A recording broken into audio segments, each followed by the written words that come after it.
अस्पताल के 2 कमरे। उस समय शहर में ये सुविधा नहीं थी कि हम कोई भी ब्लड ग्रुप का खून दे दें और उसके बदले में वो पापा को उनके ब्लड ग्रुप का खून चढ़ा दे। अस्पताल के सामने सड़क के पार 2 पीसीयू थे। मैंने और भैया ने लगातार फ़ोन करने शुरू कर दिए, दोस्तों को, रिश्तेदारों को बी पॉजिटिव ब्लड की तलाश में। माँ के लिए ये इम्तिहान का वक्त था।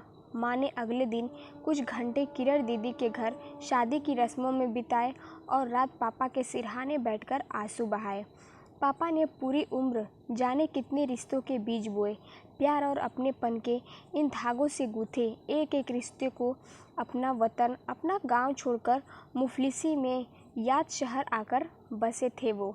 अकेले अपने बूते अपना आशियाना बसाने वाले मेरे पापा का घर कुछ साल बाद सरकारी कामकाज के लिए सिफारिश के आने वाले तमाम रिश्तेदारों का गेस्ट हाउस बन गया था। चाचा, फूफा, ताऊ, भाई, संबंधों के जाने कितने नाम और चेहरे। इस घर की दुआएं सबको लगी थी, लेकिन घर आने वाले इन अपनों की आवभगत में लगे रहने वाले हम बच्चों को कभी लगा ही नहीं कि बस इतना ही था हमारा साथ।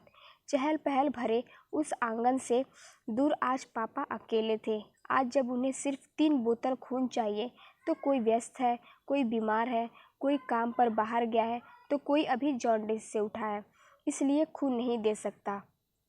हिसाब किताब के पक्के हमारे पिता संबंधों के समीकरण नहीं समझा पाए, जान ही नहीं पाए कि जब वो बेसुध अस्पताल में लेटे हैं तो उनके बनाए रिश्तों के आंगन में मेरी माँ अकेली खड़ी है।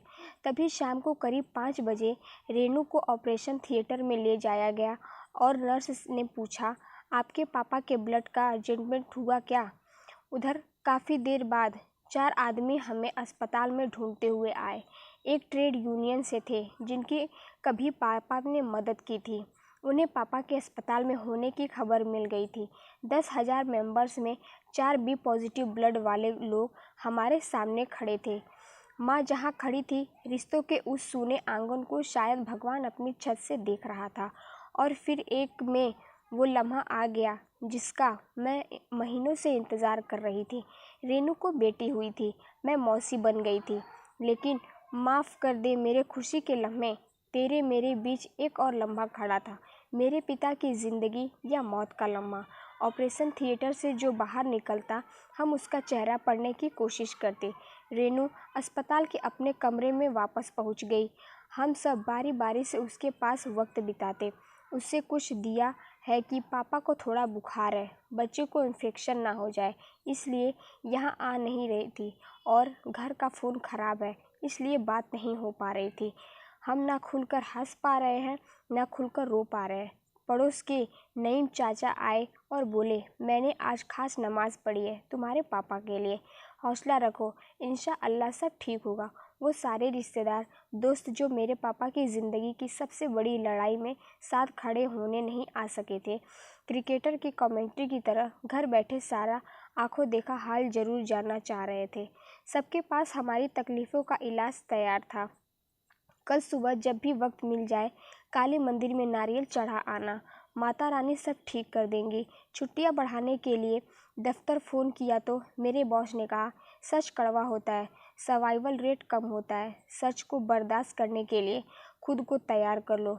नहीं करना था मुझे खुद को तैयार। ऑक्सीजन लेवल और ब्लड प्रेशर दिखाते मॉनिटर्स की आवाज़ के बीच में एक ऑपरेशन थिएटर में कैद मेरे पिता।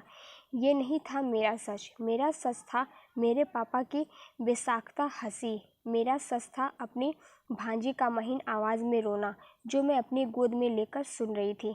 अचानक रेनू ने मेरे पर्स के बगल से मोबाइल फ़ोन उठाया और घर का नंबर मिला दिया।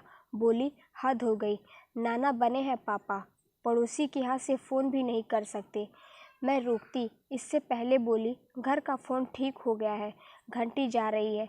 घर के नौकर ने न जाने क्या कहा कि रेनू ने फ़ोन रखा और भरी हुई आंखों से बोली, पापा यहाँ हैं, अस्पताल में, ऑपरेशन थिएटर में। तभी दरवाज़ा खुला। हिंदी ना बोल पाने वाली नर्स थी, मुझे ढूंढती फिर रह रही थी। बोली, please come, sign in the paper. मैंने कहा, पापा। 1 सेकेंड लिया उसने अपना पूरा वाक्य बनाने में, फिर भी नहीं बना पाई। फिर बोली, पापा इज़ ओके।